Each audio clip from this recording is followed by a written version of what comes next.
몇 년 전 일본의 요미우리 신문이 황당한 우승이라는 제목으로 재미있는 기사를 보도한 적이 있습니다. 사실 제가 가르치는 설교학 시간에 어떤 전도사님이 저에게 소개해 준 예화이긴 합니다만은 2017년 2월 5일 일본의 오카야마 현에서 마라톤 대회가 열렸습니다. 그런데 맨 꼴찌로 달리던 초등학교 3학년 학생이 우승을 했다는 그런 기사였습니다. 총 263명이 출전한 대회였는데 어떻게 초등학교 3학년 아이가 우승을 했을까요? 마라톤에 천부적 재능이 있어서 그럴까요? 아니면 태어날 때부터 남다른 괴력을 가졌기 때문일까요? 어느 케이스도 아닙니다. 그 신문의 보도에 따르면은 그날 날씨가 너무 나빴대요. 그래서 맨 선두에 달리던 사람이 길을 잘못 잡아 엉뚱한 코스로 들어갔는데 따라온 모든 선수들이 그를 따라가는 바람에 전부 다 실격한 것입니다. 근데 꼴찌로 달렸던 초등학교 3학년은 너무 처지는 바람에 그들을 따라갈 수가 없어서 마라톤 대회 관계자의 안내를 받으면서 갔기 때문에 바른 코스를 달린 것입니다. 그 결과 앞서 달리던 모든 사람이 실격을 하게 되니까 누가 우승하겠어요? 비록 꼴찌로 달렸지만 바른 길을 달린 초등학교 3학년 아이가 우승한 것입니다. 우리 인생도 마찬가지라고 생각합니다. 빨리 달리는 사람이 성공하고 능력 있는 자가 우승한다고 생각을 하지만 실제는 그렇지 않습니다. 정도를 달리는 자가 성공하는 것입니다.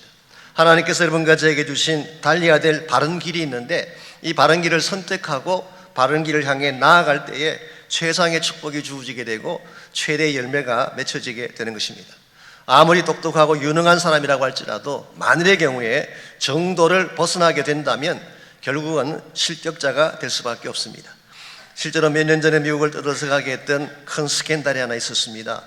데이비드 피츠레이우스라고 하는 미국의 사성 장군에 대한 스토리죠. 이 사람은 웨스트 포인트를 졸업을 하고 프린스턴 대학으로 가서 국제관계학으로 PhD를 받았습니다. 미 육군사관학교 교수로도 역임을 했고 또 조지타운 유니버시티에서 티칭을 하기도 했습니다. 뿐만 아니라 군 이력도 참 화려합니다. 이라크 전쟁 때 공수부대 단장으로 이라크 전쟁에 참여하면서 이라크를 점령하는 데 결정적 역할을 했습니다. 나중에 중부 군사령관을 역임하고 아프간 주둔 사령관까지 역임하면서 사성장군으로서 성성장군을 했습니다. 그 결과 오바마가 대통령일 때 미국 CIA 국장으로 임명을 받고 많은 사람들이 향후 이 사람이 미국 대통령 후보가 되지 않을까라고 생각할 정도로 탁월하고 앞장서가는 그런 리더였습니다. 그랬던 사람이 2012년도에 옷을 벗고 모든 것을 내려놓고 물러나야만 했습니다. 이유가 무엇일까요? 폴라 브라드웰이라고 하는 한 여자와 외도한 사실이 드러났기 때문입니다. 외도라는 게 뭡니까? 가는 길을 바르게 가지 않고 견나갔다 그러던 아니겠습니까? extramarital affair. 원래 살아야 될 결혼 생활의 과정을 벗어나서 잘못된 길로 간 것입니다. 이 여자는 사실은 데이비드 피츠레이우스의 전기를 쓰기 위한 지필자였어요.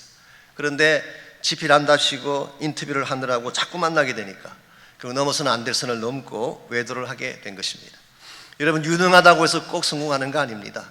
탁월한 지도를 가졌다고 해서 꼭 앞장서는 것이 아니라 달려가야 될 길을 바로 달릴 때 여러분과 제가 살아가는 인생길에는 하나님이 정해주신 길이 있어요. 눈에 보이지 않지만 하늘에도 길이 있고 배가 달리는 바다에도 길이 있는 것처럼 우리 인생에도 하나님이 가라고 설정해 주신 정도의 길이 있는 것입니다. 이걸 바르게 나아가야지, 바르게 달려가야지 하나님 앞에 인정도 받고 우리의 삶도 아름답게 되는 것입니다. 예를 들어서 남편은 남편으로서 지켜야 될 길이 있고 아내는 아내로서 지켜야 될 길이 있습니다. 성도는 성도로서 지켜야 될 위치가 있고 지도자는 리더로서 지켜야 될 위치가 있는데 만일 이 정도를 벗어나서 자기 마음대로 행하게 된다면 자신에게도 축복이 되지 않지만 주변 사람들에게도 폐를 끼치게 되는 것입니다. 이런 의미에서 여러분과 제가 크리스찬으로서 과연 나는 하나님의 정해주신 바른 길을 가고 있는가 체크하고 정리할 필요가 있습니다. 만에 하나 정도를 벗어나 있다면 우리는 지금이라도 하나님의 길로 돌아가서 하나님이 정말 우리에게 부여하기를 원하시는 축복도 누려야 되겠고 열매도 맺어야 할 것입니다. 어떻게 하면 미끄러지기 쉬운 이 마지막 시대에 우리가 세상 따라 정욕 따라 살지 아니하고 하나님이 주신 정도의 길을 바르게 걸어갈 수 있을까요? 오늘 주신 이 본문을 통해서 이것을 함께 정리해 보려고 합니다. 오늘 본문에 보시면은 자신의 위치를 벗어난 고린도 성도들을 향한 바울의 권면이 오늘 본문에 기록된 내용입니다. 먼저 6절 말씀 보시면 형제들아 내가 너희를 위하여 이 일에 나와 아볼로를 들어서 본을 보였으니 그랬어요. 여기서 본을 보였다는 것이 무엇을 말할까요? 앞절에서 보시면 주께서 오시기까지 함부로 판단하지 말라 그랬는데 바울과 아볼로가 실제로 함부로 판단하지 않는 본을 보였다는 뜻이에요.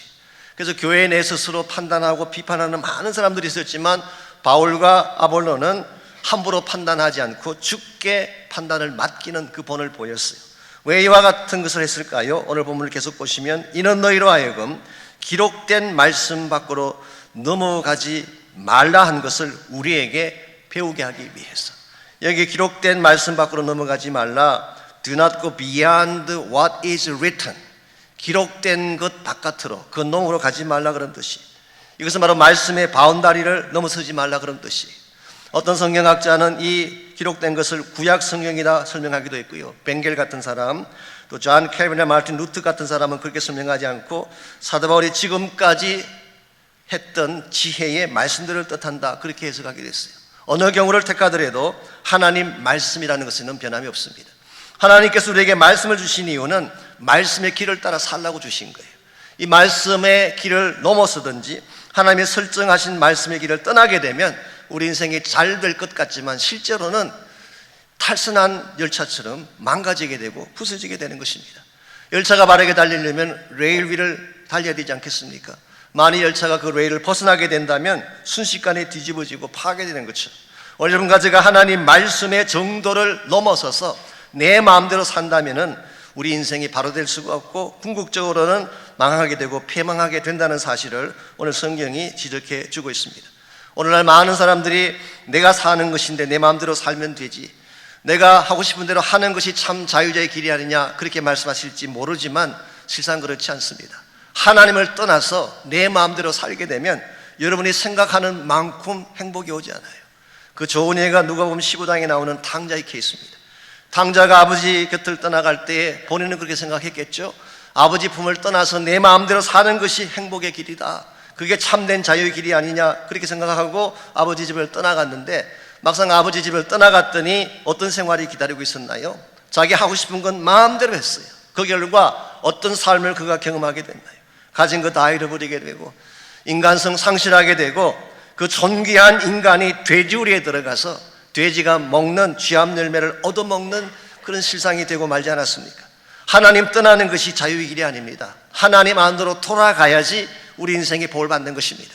말씀을 떠나는 것이 바른 길이 아니라 말씀 안으로 들어갈 때에 하나님이 준비하신 최상의 복을 누릴 수가 있게 되고 하나님이 원하시는 열매를 맺는 것입니다. 이런 측면에서 여러분과 제가 하나님이 준비하신 말씀의 정도를 바로 깨닫고 어떻게 하면 그 궤도를 따라 바르게 살 수 있을지 그 비결을 반드시 배워야 됩니다. 오늘 같이 봉독한 본문에 보시면 사도 바울은 우리가 하나님의 정도를 떠나지 않고 바른 길을 가는데 꼭 필요한 세 가지 비결을 우리 모두에게 소개해 주고 있습니다. 첫 번째로 우리가 하나님의 정도를 따라 살려면 말씀의 나침판을 주목해야 됩니다. 말씀이라고 하는 나침판을 주목해야지 방향성을 잃어버리지 않게 되고 하나님이 기뻐하시는 쪽으로 나아갈 수가 있는 것입니다. 오늘 본문에서 정도를 벗어나는 첫 번째 케이스로서 기록된 말씀을 벗어나지 말라, 그렇게 설명하셨어요. 그것은 바로 말씀이라고 하는 것이 우리 삶의 하나님의 정도를 벗어나느냐 벗어나지 않느냐를 결정하는 가늠이 된다는 뜻입니다. 말씀은 내가 바른 위치에 서 있나, 하나님을 떠났나, 하나님이 기뻐하시는 삶의 방향을 향해 나아가고 있나를 결정해주는 가장 중요한 지침서가 되기 때문에 여러분 말씀의 나침판을 주목해야만 길을 잃지 않을 수가 있게 되고 바른 삶의 열매를 맺는 것입니다. 구약 성경 출애굽기를 보시면은 하나님께서 이스라엘 백성을 애굽에서 이끌어내신 후에 곧장 가나안으로 가게 하지 않으시고 남쪽으로 태어나셔서 시나이 반도 최남단에 있는 시내산 밑에 가게 하셨어요. 바로 갈 수도 있는 길이 있었는데 왜 하나님께서 이스라엘 민족을 시나이 반도 남쪽으로 내려가게 하셔서 시내산 밑에 가게 하셨을까? 성경 기록에 하면 그곳에서 한 1년 동안을 머물렀는데요, 하나님께서 이스라엘 민족을 곧장 가나안으로 보내지 않고 시내산 밑에서 1년을 머물게 한 데는 두 가지 이유가 있습니다. 첫 번째 이유는 계명의 말씀을 주시기 위해서예요. 그들이 비록 해방은 받았지만 새로운 민족으로 부름은 받았지만 아직 말씀을 받지 못했어요. 앞으로 그들이 걸어가야 될 인생 여정이 참으로 긴데 말씀에 지침 없이 어떻게 성공할 수가 있겠어요? 그래서 출애굽기 20장부터 24장까지 5장에 걸쳐서 하나님의 계명의 말씀, 하나님 말씀의 지침서를 그들에게 먼저 주신 것입니다. 두 번째 이유는 성막을 짓게 하기 위해서. 성막은 하나님이 임재하시는 장소 아닙니까? 그래서 하나님께서는 하나님의 말씀도 주시고 이 말씀의 주인 되시는 하나님의 임재의 처소인 성막을 짓게 한 후에 그 다음에 가나안을 향한 여정을 출발하게 하셨어요. 오늘 하나님이 여러분과 저를 향해서도 똑같은 계획을 가지고 계십니다. 우리 인생 자체가 광야길입니다. 여러분, 광야라고 하는 곳은 엄격하게 말하면 길이 없습니다. 모래바람이 부는 곳이기 때문에 수시로 지형이 바뀌는 곳이 광야예요. 지도를 가져보아야 소용없습니다. 바람 한번 불고 나면 지형이 바뀌는 것입니다. 그래서 하나님께서는 이 광야를 통과해가는 광야의 인생 여정을 떠나는 여러분과 저에게 아무리 바람이 많이 불고 길이 막혀도 바르게 갈 수 있도록 말씀이라는 나침판을 들려주신 것입니다. 오늘 여러분의 인생 가운데도 예기치 않는 모래바람들이 많이 불어올 때가 있죠. 불경계 바람이 불어와서 여러분 비즈니스를 어렵게 만들기도 하고, 갑작스러운 질병이 찾아와서 여러분 삶의 터전을 고통스럽게 만들기도 합니다. 예기치 않던 가정의 위기가 찾아와서 가야 할 길을 잃어버리고 방황하는 케이스도 많이 있죠. 이와 같이 예기치 않는 바람이 불 때, 그래서 가야 할 길 자체가 사라지고 없어졌을 때에 우리가 주목해야 될 것이 뭐냐는 것입니다. 그것은 환경도 아니고 일어난 사건도 아니고 주변에 있는 사람들도 아니고 말씀이라는 나침판을 보아야 된다는 것입니다. 이 말씀을 바로 보게 되면, 말씀의 나침판을 보게 되면 어느 쪽에 하나님 계신지를 알 수가 있게 되고, 그쪽을 향해 나갈 때 문제도 해결이 되어지고 여러분 삶의 아름다움도 회복이 되는 것입니다. 제가 지난 주간 한국의 모 목사님, 아마 성함만 되면 다 아실 만한 유명한 분이신데요, 그분이 폐암에 걸리신 후에 그 캔서를 앓고 있거나 치유 가운데 있는 사람들 모임에서 설교하시는 영상을 제가 본 적이 있어요. 그분이 설교 중에 베테랑이라고 하는 영화에 나왔던 그 한 문구를 인용하셨어요. 여러분께서도 아마 기억하실지 모르지만 황정민이가 했던 말이 있습니다. 우리가 돈이 없지 가오가 없냐, 그런 멘트가 있었어요. 이제 형사가 돈이 없는데 부정부패하라고 자꾸 유혹하니까 우리가 돈이 없지 가오가 없냐, 그랬던 말을 인용하면서 우리가 암에 걸렸지 가오가 없냐, 그렇게 말씀하셨어요. 이 가오가 무슨 뜻인지 아시죠? 찾아봤더니 일본 말입니다. 가오는 얼굴이란 뜻이, 혹은 쪽이라고 말할 수 있습니다. 그래서 가오가 없다 그 말은 얼굴이 팔린다 혹은 쪽 팔린다 그런 뜻이, 이 반대말이 자존심, 그렇게 말할 수 있습니다. 암에는 걸릴 수도 있고 안 걸릴 수도 있지만 믿는 자로서 가오가 있어야 된다. 우리가 약하지만 우리가 믿을 때 하나님이 이기게 하신다는 가오가 있어야지 암을 정복할 수 있다는 말씀이었어요. 그래서 그분이 우리에게 호소하듯 던지는 그 말씀이 뭐냐고 하면, 제발 암을 묵상하지 말고 말씀을 묵상하십시오. 암을 아무리 묵상해도 암은 떠나가지 않습니다. 여러분이 아무리 문제를 씹어도 문제는 사라지지 않아요. 말씀을 묵상할 때에 하나님이 말씀을 통해서 길을 열어주시고, 말씀을 통하여 하나님의 길을 부어주셔서 암도 정복하게 하시고 삶도 이기게 하신다는 메시지였어요. 전 참 그 말에 많은 공감을 했습니다. 힘들 때일수록 말씀으로 돌아와야 됩니다. 우리의 삶이 혼란하면 혼란할수록 말씀이라는 진리를 붙잡고 말씀의 나침판을 의지해야지, 여러분의 경험을 의지하든지 감정을 의지하게 되면 백전백패할 수밖에 없는 것입니다. 이런 면에서 우리 삶이 힘들고 혼란하고 갈 바를 알지 못할 때 첫 번째로 주목해야 될 것이 바로 말씀의 나침판입니다. 두 번째로 삶의 정도를 지키려면 우리 마음의 수위를 낮춰야 합니다. 마음이 높은 사람은 하나님의 길을 가려고 안 해요. 자기 길이 옳다고 생각하기 때문에 하나님의 길을 선택하지 않습니다. 오늘 6절에서 8절까지를 보시면 하나님의 정도를 벗어났을 때 흔히 나타나는 몇 가지 특징이 오늘 본문에 나열이 되어 있습니다.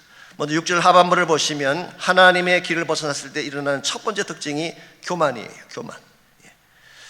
내가 너희들에게 기록된 말씀 밖으로 넘어가지 말라는 것을 우리에게 배워 서로 대적하여 교만한 마음을 가지지 말게 하려 함이라 그랬어요.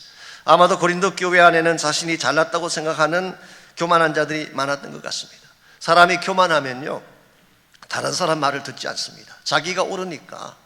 만일에 사람들마다 다 자기가 옳다고 생각하면 무슨 일만 생기겠어요? 결국 부딪히는 일밖에 더 있겠어요. 서로 대적하는 것입니다. 그래서 첫째로 드러나는 현상이 교만이에요. 두 번째로 7절 말씀이 하면 특권의식입니다. 특권의식. 누가 너를 남달리 구별하였느냐? 내게 있는 것 중에 받지 아니한 것이 무엇이냐? 내가 받았은 적 어찌하여 받지 아니한 것 같이 자랑하느냐? 반문했어요. 아마도 고린도 성도들 가운데는 나는 특별한 존재야, 너희들하고는 차원이 달라, 그리고 자신의 특권의식을 강조했던 사람들이 있었던 것 같습니다. 여기에 대해서 바울은 다 하나님이 주신 것인데 너희들이 잘나서 성공한 케이스가 아닌데 이걸 자랑하는 것이 가능하냐? 그러므로 너희들의 특권의식을 내려놓아야지 관계성이 회복될 것을 말씀하셨어요. 세 번째가 자만감입니다. 자만감. 8절을 보시면 너희가 이미 배부르며 이미 풍성하며 우리 없이도 왕이 되었도다라고 했어요. 이미 배부르다고 하는 것은 마음이 꽉 이미 자기 것으로 꽉 차 있는 상태를 말합니다. 여러분 이미 배부른 사람은 갈망하는 마음이 없어요. 가질 걸 다 가졌는데 뭘 더 갈망할 게 있겠어요. 그래서 이미 영적으로 배가 부르다고 생각하는 사람은 하나님께 나가서 기도하지 않습니다. 기도 안 해도 이미 잘 사는데, 기도하지 않아도 내 가진 것으로 넉넉하게 잘 살고 있는데 구차하게 하나님께 나가서 부르짖을 필요가 뭐가 있겠냐? 그래서 이미 배부른 사람은 기도하지 않습니다. 그러나 이것은 굉장히 위험하고 잘못된 생각이에요. 과연 우리가 하나님 없이 잘 살 수 있을까요? 하나님의 은혜와 보호함 없이 내 가진 것만으로 당당하게 성공할 수가 있을까요? 이건 대단한 착각이 아닐 수가 없습니다. 우리에게 주어진 건강, 제가 잘나서 만든 것이 아니라 하나님이 주신 것입니다. 내가 소유한 물질, 내가 잘나서 만든 것이 아니라 하나님이 주신 거예요. 심지어 우리에게 주어진 생명마저도 하나님이 창조해서 주신 것이지 우리가 만든 것이 아니에요. 나에게 주어진 모든 것이 하나님으로 말미암아 주어진 것인데 마치 내가 가지고 있는 것 가운데 받지 않은 것이 아무것도 없음에도 불구하고 자기가 잘나서 그런 줄 알고 자만하고 교만하게 되면 언젠가 하나님이 썰어버릴 수 있다는 그런 뜻이에요. 지난 주간에 사실 지진이 2번 오지 않았습니까? 혹시 아셨어요? 목요일 한 번 오고 금요일 또 한 번 왔었어요. 제가 지난 수요일 날 나성산 기도원에 올라가서 토요일까지 집회하고 내려왔는데요, 집회 끝나는 마지막 밤이 금요일 밤이었어요. 일반적으로 축적되고 쌓였던 그 말씀과 기도가 마지막 날 폭발하잖아요. 마지막 시간 올라가서 8시 좀 지났을 때인데요, 하나님 말씀을 열심히 선포하는데 갑자기 그냥 사람들이 막 움직이는 거예요. 제가 옛날에 토렌스 갔다 온 그런 경험이 있어가지고, 야, 또 이거 말씀의 능력이 너무 강하구나, 진동이 일어나는구나, 성령께서 이 말씀이 이렇게 되는구나 하고 생각했는데 그게 아니고 지진이 난 것입니다. 강도 7.1의 지진이 났다고 합니다. 제가 오늘 아침 뉴스를 봤더니 그 게빈 뉴섬 주지사가 나와서 피해액이 한 1억 불 된대요. $100 million. 엄청나게 많은 피해가 일어났어요. 그냥 쇼핑몰이 붕괴되고 무너지고 뭐 굉장한 피해가 났고, 그 인터뷰하는 과정에서 경고를 했어요. This is a wake up call. 아마도 세 번째 지진이 올 확률이 상당히 많대요. 여러분께서 가진 것 내 거라고 생각하지만요, 하나님 한 번 흔들면 다 무너지는 것입니다. 건강이든 물질이든 마찬가지예요. 내가 잘나서 사는 것이 아니라 하나님이 지켜주시니까 사는 거예요. 이 사실을 알지 못한 채 나는 충분하다, 나는 하나님의 은혜를 바랄 것이 없다, 하나님 없이도 살 수 있다고 할 경우는 대단히 위험하고 하나님의 정도를 벗어날 수밖에 없는 것입니다. 프랑스 계몽주의 사상가 중에 볼테르라는 사람이 있죠. 18세기 프랑스를 대표하던 작가요 지성인이었습니다. 그런데 이 사람은 무신론자였어요. 그것도 그냥 무신론자가 아니라 요즘 말로 말하면 엔타에 해당하는, 아주 기독교 자체를 괴멸시키고 붕괴시키기를 원했던 그런 사람이었어요.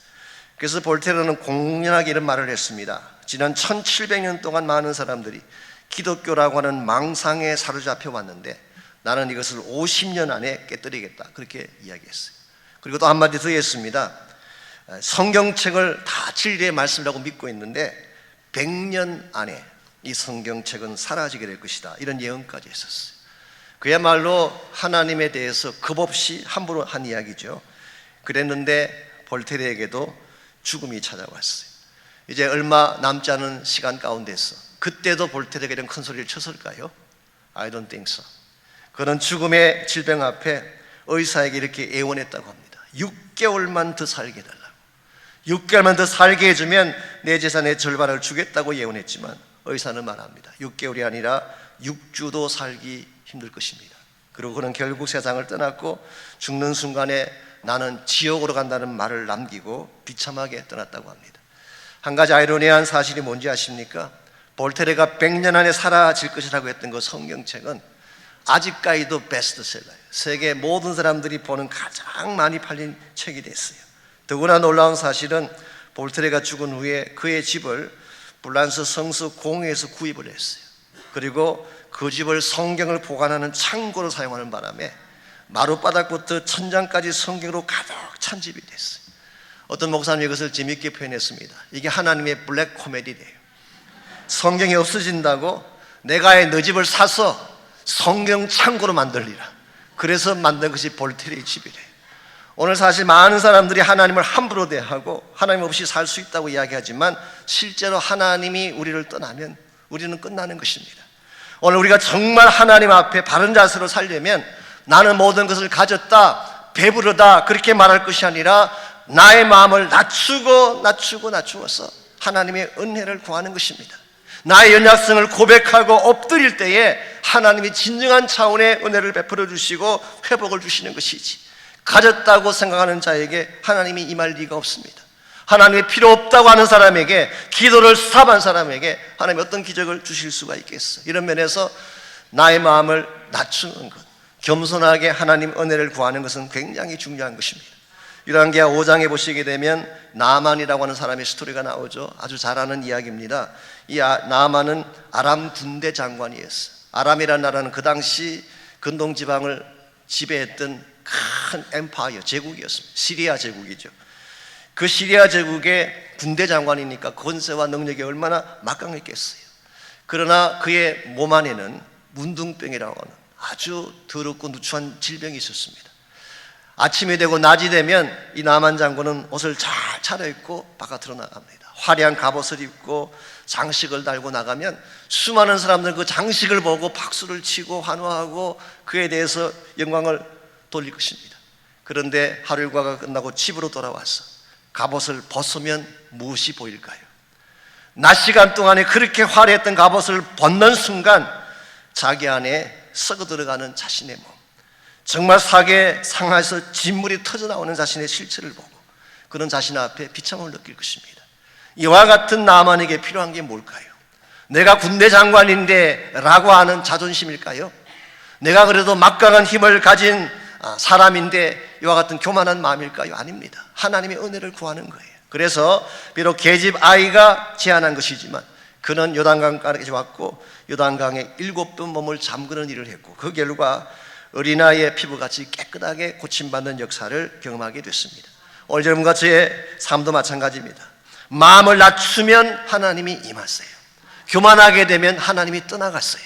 내 마음이 낮아지면 낮아지는 만큼 하나님의 임재가 강해지게 되고 그때 진정한 차원에서의 회복이 일어나는 것입니다. 이번 8월 중순 8월 첫째 주부터 중보기도 축제가 시작되는데요, 저는 매년 느낍니다. 중보기도 축제를 할 때마다 이렇게 많은 문제가 있었나, 이렇게 많은 아픔들이 있었나, 수많은 성도들이 가슴 아래를 하면서 마음속에 엉어려진 것들을 가지고 있으면서 마치 아무 일도 없는 것처럼 살아오셨어요. 프리텐드 하셨어요. 근데 막상 하나님 은혜 앞에 장을 열어놓았더니 정말 가슴 속에 있는 것들이 터져나오고 하나님께서 아파하는 부분들을 만져주시고 치료되는 걸 제가 많이 보았어요. 여러분께서도 이번 중보기도 축제 꼭 기억하시고 다 나오시기를 바랍니다. 보좌를 붙잡으시기를 바랍니다. 그래서 진짜 하나님이 어떤 하나님인가를 경험할 때에 우리 인생이 바른 길로 돌아오게 되고 하나님의 정도를 향해 나가게 되는 것입니다. 이와 같이 우리가 하나님의 정도를 향해 바르게 가려면 1차적으로는 나침판이 필요해요. 말씀이라고 하는 나침판, 나의 경험이나 세상 사람들의 의견이 아니라 진리의 말씀의 나침판 가지셔야 돼요. 두 번째로 우리의 마음을 낮추어야 돼요. 내 모든 교만한 마음을 다 내려놓고 보좌를 붙잡고 은혜를 구하는 모습을 보일 때에 우리는 다시 하나님의 길로 돌아올 수가 있습니다. 마지막 세 번째로 해야 될 것이 비움의 길을 선택하는 것입니다. 나를 다 비워내는 길을 택하는 것입니다. 9절에서 13절까지를 보시면 앞에서 고린도 성도들이 갖고 있던 교만과는 정반대로 대비가 되는 사도 바울의 삶에 대한 고백이 9절에서 13절에 나열되어 있습니다. 먼저 9절 말씀 보시면 내가 생각하건대 하나님이 사도인 우리를 죽이기로 작정된 자같이 끄트머리에 두셨으니 우리는 세계 곧 천사와 사람에게 구경거리가 되었다고 했어요. 사실 바울은 공부도 많이 했고 어떤 면에서는 세상 사람이 갖지 못한 걸 많이 갖춘 사람 아닙니까? 그런데 바울은 사도가 된 이후에 만물의 끄트머리가 됐대요. 그리고 수많은 사람들의 조롱거리가 됐대요. 이게 바로 복음 때문에 자신을 비웠다는 뜻입니다. 10절 말씀 볼까요? 우리는 그리스도 때문에 어리석으나 너희는 그리스도 안에서 지혜롭고 우리는 약하나 너희는 강하고 너희는 존귀하나 우리는 비천하다. 너희들은 강하다고 자랑하고 가졌다고 자랑하고 높다고 자랑할지 모르지만 나는 이것을 자랑한다 그 뜻이에요.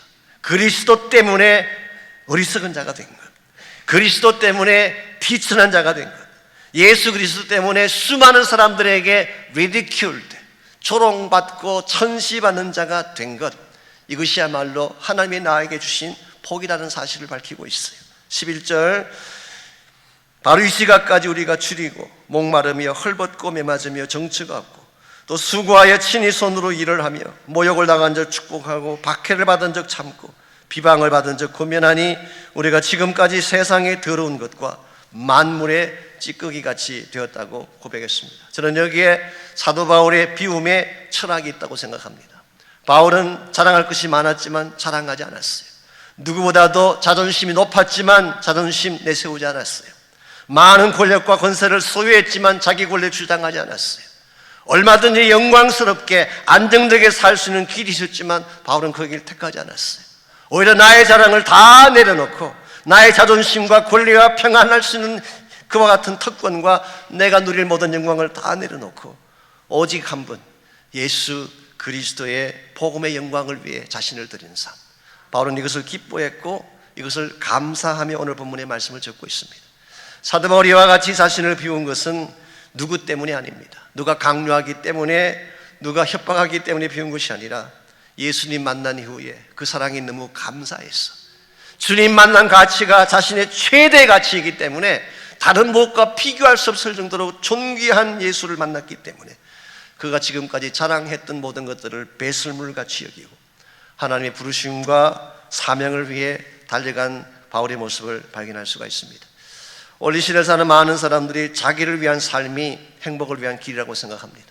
자기를 만족하게 하고 자기의 삶을 부유하게 하는 것이 진정한 성공이라고 생각하지만 성경 그렇게 말하지 않습니다. 비울 때 참된 능력이 주어짐을 강조합니다. 나를 버릴 때 그리스도로 가득 채워짐을 강조하고 있어요. 나의 만족을 위한 삶이 아니라 하나님을 기쁘시게 하고 복음의 아름다운 사실을 전가하기 위한 삶이야말로 가장 복되고 진정한 행복자의 삶이라는 사실을 성경은 강조하고 있습니다. 이런 의미에서 여러분과 제가 예수님 믿은 이후에 세상적인 것을 누리지 못한다고 해서 너무 아파하지 마십시오. 아쉬워하지 마십시오. 세상적인 것을 누리지 못할지 모르지만 세상이 갖지 못한 새로운 사명을 우리에게 주셨어. 십자가 복음의 사명을 주시고 수많은 생명을 구원할 수 있는 사명을 주셨잖아요.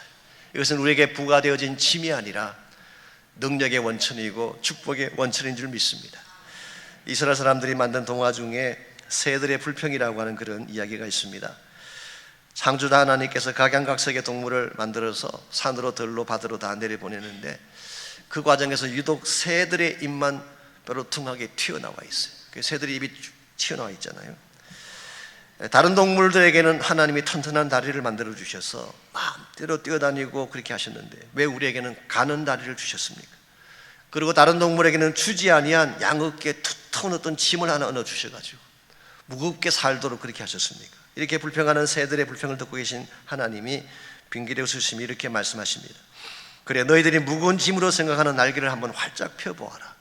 이 말을 들은 독수리가 맨 먼저 그 거추장스럽게 느껴진 짐으로 여겨진 육중한 날개를 펴는 순간 자신의 몸이 깃털처럼 가벼워지면서 창공을 향해 날 수가 있었습니다. 저 푸른 창공을 가로지르면서 비로소 독수리가 깨달은 사실, 자신의 양어깨에 붙은 것은 무거운 짐이 아니라 사실은 창공을 날기 위한 날개였다는 사실을 깨닫는다는 이야기입니다. 우리 인생도 마찬가지입니다. 가끔 하나님이 거추장스러운 짐으로 우리에게 부과하신 것들이 있어요. 사람을 섬기라고, 가족을 섬기라고, 때에 따라서는 나는 가고 싶지 아니한데 가라고 우리에게 부과하신 사역들이 있습니다. 우리는 그것을 짐이라고 생각하지만 실제는 짐이 아니고 우리로 하여금 더 높이 나르게 하는 날개가 되는 것입니다. 여러분에게 가족이 있을 것입니다. 사랑해야 될 사람이 있을 것입니다. 그리고 여러분이 돕지 않으면 안 되는 자녀나 여러분의 이웃들이 있을 것입니다. 그들을 섬기는 것이 여러분의 짐이 아니라 그들이 있기 때문에 날 수 있는 거예요. 이런 측면에서 누군가 사랑해야 될 사람이 있다는 사실을 감사해야 됩니다. 내가 섬겨야 할 누군가가 있다는 사실을 기뻐해야 돼요. 왜냐하니까 그들이 있기 때문에 나에게 날 수 있는 동력이 생기기 때문에 그렇습니다. 오늘도 세상 사람들은 편안하게 사는 것, 자기 만족을 위해 사는 것이 인생의 목적이라고 생각하지만 우리는 그렇지 않습니다. 하나님이 나를 이 땅에 보내시고 하나님이 이루기를 원하시는 그 사명을 감당하는 것이 우리 인생의 참된 행복이고 기쁨입니다. 오늘 여러분들은 세상의 길을 선택하고 사시는지 아니면 하나님의 길을 택하기를 원하시는지, 나의 만족과 나의 기쁨만을 위한 길을 택하시는지 아니면 하나님을 기쁘시게 하고 하나님 나라의 영광과 목적을 위한 길을 택하시는지, 오늘도 예수님은 여러분과 저를 하나님의 길로 돌아오라고 부르고 계세요.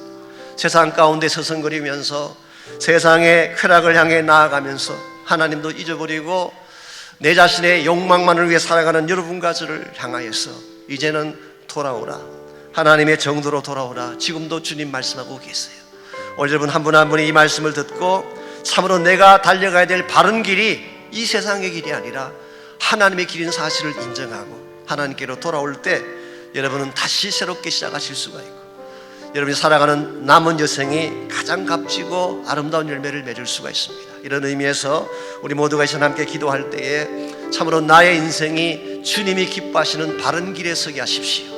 말씀의 정도 위에 서게 하십시오. 세상은 나를 비웃고 나를 비난할지 모르지만 하나님이 나에게 가라고 하신 그 길을 묵묵하게 순종하며 갈 수 있도록 믿음을 달라고 기도하시길 바랍니다. 혹시 여러분의 인생 여정 가운데에 여러분의 힘만으로 감당할 수 있는 문제가 혹시 있다면 혼자 고민하지 마십시오. 여러분을 돕기 위해 하나님 이곳에 와 계십니다. 그분의 능력을 붙잡고 기도하면 하나님 도와주실 거예요. 그 시간에 우리 한 목소리를 합치면서 함께 기도합니다. 하나님, 나의 인생을 바르게 하시고 주의 영광 가운데 가게 하시고 나에게 부하되어진 이 길이 무거운 짐이 아니라 축복이요 아름다움이요 날개라는 사실을 기억하고 감사하며 나를 하나님 앞에 재언신할 수 있도록 우리 한번 합심해서 함께 한 목소리로 기도하겠습니다.